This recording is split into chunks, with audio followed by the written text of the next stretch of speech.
Hello.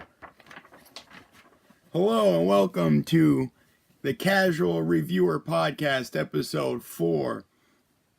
I'm Ed Shawanis, aka Bumpmansky, and on this podcast, I review various forms of culture, various forms of entertainment, pieces of culture, and ongoings of life.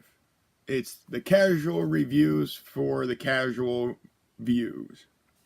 Lots of good stuff today. First on the list is the new Venom movie. Very excited for the Venom movie. Okay, excited for it. Got that nice little poster, and then I'm hearing some reviews for it, and it's getting all these low scores. Critics are saying whatever, and I was like, oh man, I'm bummed out a little bit. Like, I'm excited to go see this movie, but it's getting bad reviews, so a little bummed out. So I'm going into the movie with that in my head. Like, I was looking forward to it, but critics gave it some not so good reviews. I go in, I watch it, I come out, I'm like, wow, that was so much better than I thought it was going to be. Well, I'm like, why did critics give it such bad reviews? I definitely enjoyed it a lot more than I thought I was going to. Now, don't get me wrong, I have two little gripes, but overall, I really enjoyed it and would really recommend it. Okay, the first thing, it's a standalone Venom film. There's no Spider-Man character in it. They drop a few hints of like the same type of world, but Spider-Man's out of the picture. He's not in this story. Which at first you're like, how can they do a Venom movie without Spider-Man? Spider-Man is integral to Venom. But then you see it, you're like, oh yeah, no, you could do Venom without Spider-Man. And it's actually a lot. I feel like it is so good. So good. Taking Spider-Man out of the picture allows for a full-fledged Venom movie. That gives you time to work with Venom, the character, Eddie Brock, and all the other characters in there too. Because when we think of Spider-Man 3, how Venom was in that, there was just so much stuff going on that Eddie Brock and Venom were just little morsels of what they could have been. So, because you have limited time in a movie, and then you have to spend some on all the other storylines, so Venom only gets a little bit. So, in this film, just being able to focus on the origin story of Venom, the state of mind of Eddie Brock, his relationship with Michelle Williams' character Anne, or Anna, Anne, whatever. That's what's up. Like, you have the full movie to go in depth with however much you want to, but you have time to focus on Venom and Eddie Brock. And so that was one thing. I'm really glad it was just a standalone Venom film. Just all the time in the world to focus on Venom, Eddie Brock, and all the other characters and villains, right? So then, another thing I enjoyed, action-packed. From start to finished action. Action in every sense of the word. You got fight scenes, explosions, great effects. They did the Venom symbiote motion very well. What you would think like a slimy life form creature from space would move and interact with humans. So they did that. That was pretty cool. Special effects, action scenes, great. From start to finish, it was excellent.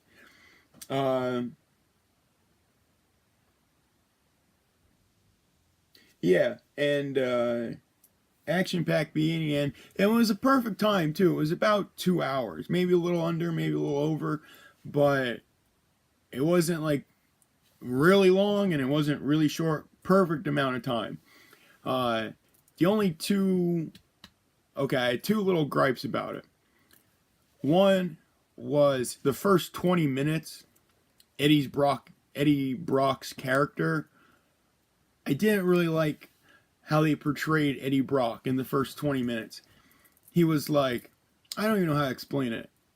Just about him, how he was like kind of a loser, but at the time he was winning. You know, he had a nice job, awesome girlfriend. But I just don't. I don't know. I just didn't like how they did Eddie Brock first 20 minutes, but then once he's with Venom the symbiote, it makes sense. And then afterwards, I thought more like, oh, okay. Like they put Eddie like that, so then when Venom comes in, they could have that dual relationship type deal. Like two peas in a pod, the same two parts of a circle, or I don't know how to explain it really, but it was like a buddy cop movie, how they interacted with each other. Venom as the symbiote and Eddie Brock as the host. So that little gripe, only in the first 20 minutes. And but then after his relationship with Venom, after I was able to see that, it's like, oh, that's why they made him like that. And then the second gripe was no real spoilers, just some stuff happens, and then Michelle Williams' character and is dating Eddie Brock, and then he does something, and then right away out of nowhere, she dumps him. And they were engaged, they were fiancés, they were gonna get married, and it's like, what? Just for this one thing happening, you're gonna dump him? Like, that makes no sense. What kind of girlfriend were you? But it's like, once again, once you let the movie go on and let them tell their story, oh, that had to happen because he had to be taken to a place mentally that would put him at a low so he could be a real loser. So other stuff could happen. So as soon as it happened, you're like, really? She just dumped him because of that? Like, that made no sense. But then once the story unfolds more, that's when you're like, oh, okay, that had to happen. So then later things could happen. So my two gripes, they're taken care of later on in the movie and later on with the story. Like, you can't really get, maybe you could have gotten by them, but at the same time, like, no. The first one, well, how they did Eddie Brock, the first 20 minutes, that's taken care of by the relationship between him and Venom. And then Michelle Williams' character and her actions in the first, it's probably around 20 minutes. The rest of the movie is based on her breaking up with him. Not really, but it's small factors that contribute to the larger picture. So it's like the stuff at the end makes more sense and is more reasonable because of her action for breaking up with them. But it's just a small story point that you can kind of like, really? But it makes up then afterwards. So yeah, great movie, action packed. I don't know why the critics are all hating on it. Like, is it no idea? I don't know. They're just giving it low scores and all types of scores, just low everything. But I really enjoyed it. I'll give it 4 out of 5. 4 out of 5 human heads. 4 human heads out of 5 human heads. The Venom symbiote needs to eat human heads because there's a chemical in it that the symbiote feeds on. That's not really a spoiler. But yeah, great movie. I loved it so much more than I thought I was going to, that going into seeing it, I thought I was kind of bummed out. But afterwards, Wasn't bummed out at all. It was a great movie. So go see Venom. It's a great movie. Woo! Tom Hardy. And next on the list, Gotham. Gotham season 4 on Netflix. Loved it. Great season to a really good series. Check it out.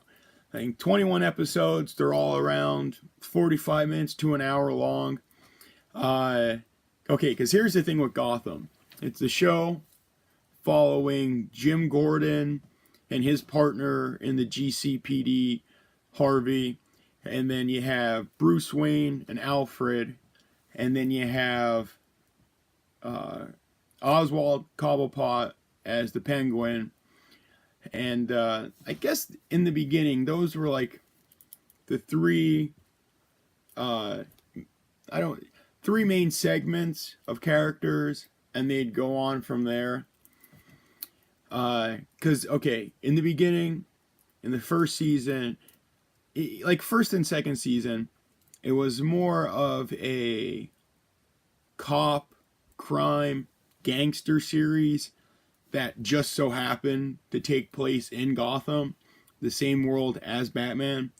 Now Bruce Wayne isn't Batman yet in this series, but we're seeing the makings of the heroes and villains and even the culture of Gotham and what they go through that leads to Batman being Batman fighting crime. So yeah, like in the first season and a half, you got Jim Gordon and Harvey fighting with Don Falcone, more of a gangster series, kind of like the different criminals that control the underworld and how their fight for power, and that leads with another character, Fish Mooney, and she takes Penguin under her wing, and then it goes from there. How do these people gain power? The different heists and criminal activities, and then them killing different people, and then you see Bruce Wayne how does he get over the death of his parents, how he copes with that. So I was watching Gotham every Monday on Fox. I watched like the first 2.5 seasons. So first and second season, and then like a little bit of the third. I'd watch every week. And then maybe a few months ago, I watched season 3 on Netflix, and I just binged it. And then this past week, I binged the 4th season. And I think I like binge watching this series more than watching week by week. Now, once again, critics, they complained about, like, where's Batman? Okay, you have a Gotham series about the heroes and the cops and the villains and gangsters of Gotham, but no Batman. Batman needs Gotham. Gotham needs Batman. Yes, true, but we're seeing that. Now in this season, season 4, it is finally paying off. All those slow points in the previous seasons where it was just a lot of character building and events going on and things that would happen, but then 2 episodes later something else would happen that would negate whatever happened. It's all paying off. Season 4, loved it. Awesome. We're finally get to seeing Bruce Wayne. No spoilers, but it's exciting stuff. Batman and Bruce Wayne. Bruce Wayne is finally, he accepts the fact that he has to be the Dark Knight that Gotham needs. Now, because in previous seasons, like, he slowly starts to train. He wants to clean up Wayne Enterprises. He's learning secrets and different programs, secret shady programs they were testing on, and locations that Wayne Enterprises controls. And here, the Court of Owls, they have a bunch of people in the board at Wayne Enterprises. So as that's developing and you're understanding why Bruce is becoming Batman, now, like, he doesn't don a Batman suit yet. He has some cool crime fighting suit, but not a full-fledged Batman. But I think next season we might get it, or something closer to it. The fact is that now, when Bruce decides to fight crime, it means something, because we've watched him learn, grow, and develop into the person he is now, and we know why he wants to fight crime and save Gotham. We understand. It makes sense. Because if they just would have had Batman with after the first season, let's say, I don't think it would mean as much. It wouldn't really matter as much. It would just, oh, he's doing that. Well, it's Batman. He's doing that just because. No, now we know, and he knows, because we've been through those journey on those adventures for seasons. So now it's paying off. We're getting all the juiciness, the goodness, the awesomeness. We're seeing characters develop and go through traumatic events, come back. Like, why do they do the things they do? So the character development, all that all is paying off now. And I'm saying that, but the ending events of season 4, it's no man's land. It's all these gangsters carved up territory. Bruce is 100%, I'm going to fight crime. Jim Gordon put up he put up a spotlight. It wasn't the bat signal, but it was a spotlight. And Bruce Wayne runs to it. And just, greatness. So good. So I'm very excited for upcoming season 5. It's gonna be good. It's finally, though slow and episodes in the past seasons, they're finally paying off. Like, this is what we waited for. So if you haven't watched Gotham or you're not sure about it, tune in. I would even say, no, watch it from the beginning. If not, tune in with the second season.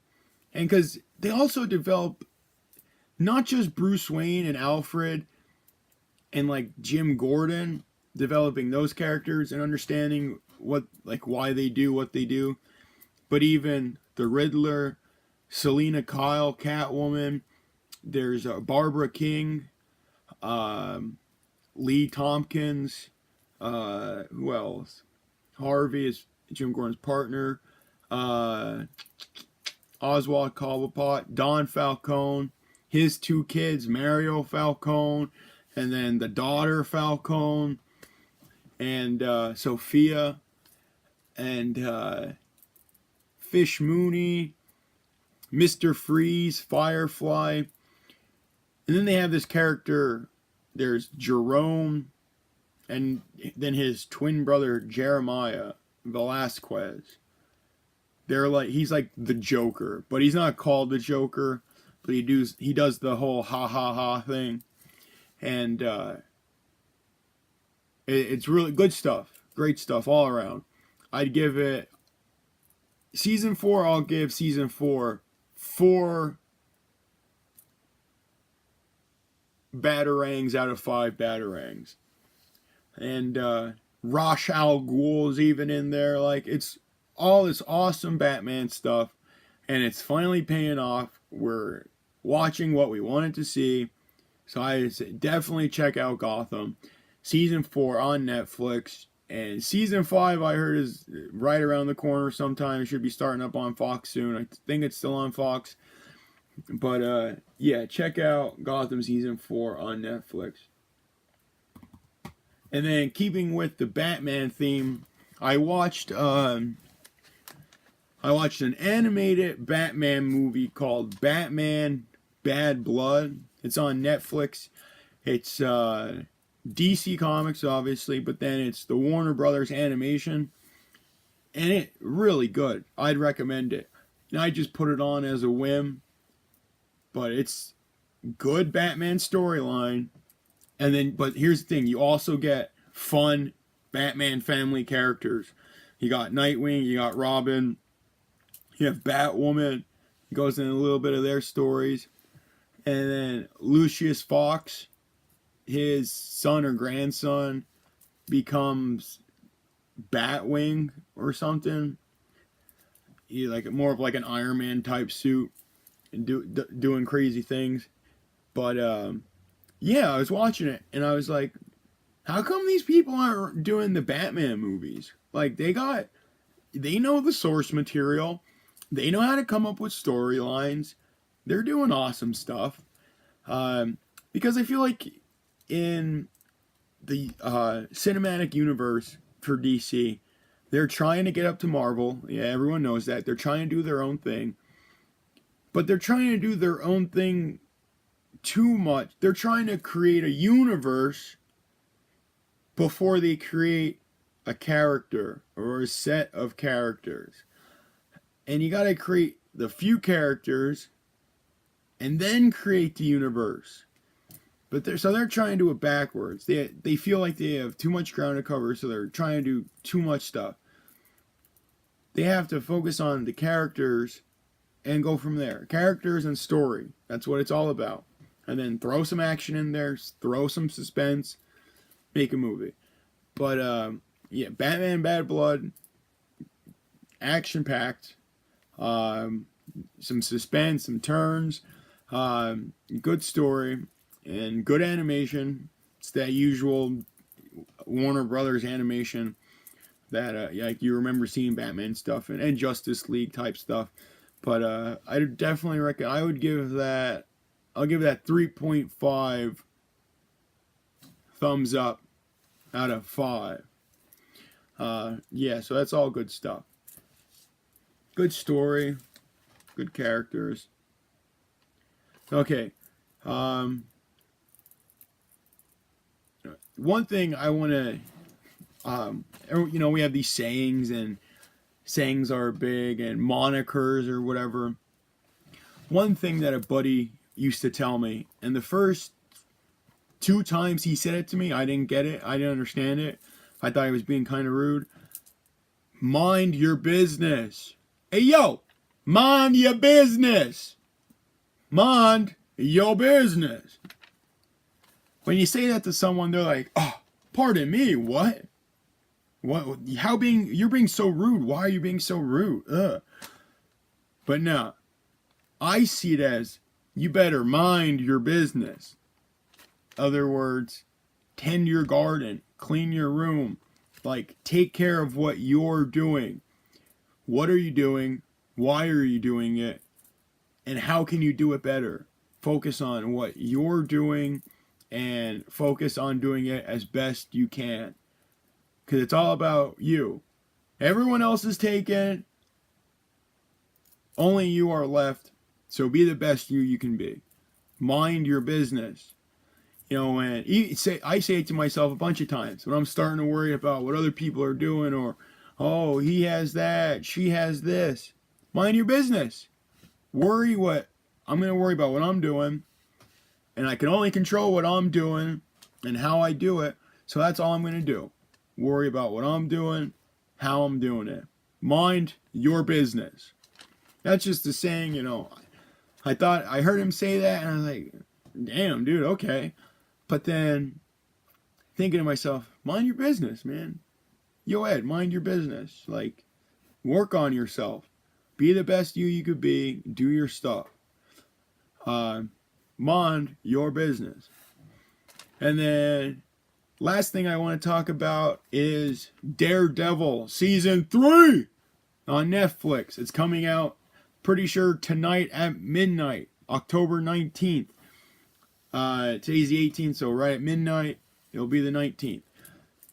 I saw the preview for it. Daredevil, doing his Daredevil thing. Wilson Fisk gets out of prison. He wants to go back on top. and he's gonna go about it. And then there's this other dude dressed up as Daredevil, and Daredevil will have to fight someone like him.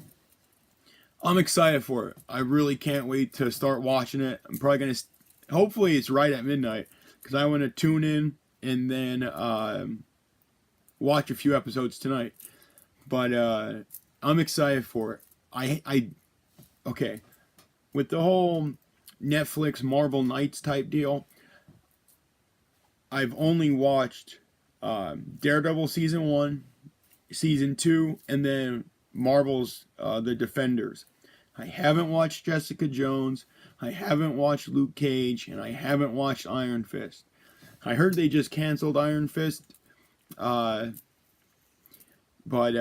I enjoyed them so much together on The Defenders. And Elektra in there, that was really good. So now I'm excited to see Daredevil. Oh, and The Punisher. I watched The Punisher. That was really good. I enjoyed that series. Yeah, that was really good. That actor, I forget his name. He really good as the Punisher. You believe it. He has that face of like, I'll headbutt you if you talk wrong or whatnot. But yeah. So I'm excited for Daredevil season 3 on Netflix, October 19th. My bad. I can't wait to see it. And because in the preview they allude to the fact that Wilson Fisk knows Daredevil is Matt Murdock. And he knows that he will not kill. The Daredevil, he won't cross that line and he won't kill. So he's going to wave a bunch of stuff in Daredevil's face. And he's going to push Daredevil to the limit.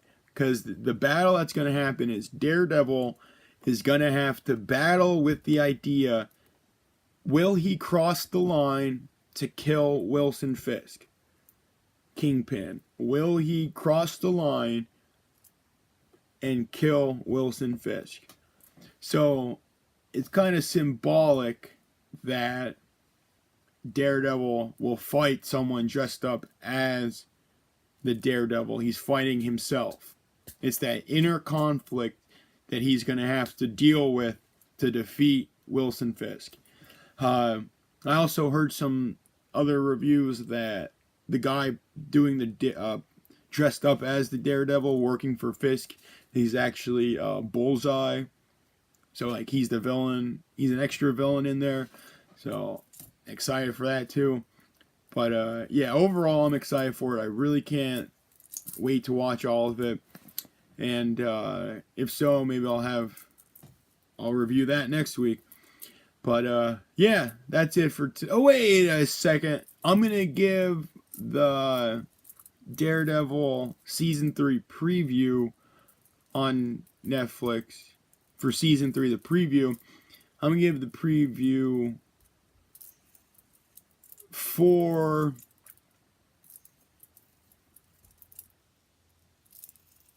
Ds out of 5 Ds. Whatever. So yeah, 4 out of 5. That's just for the review or the preview.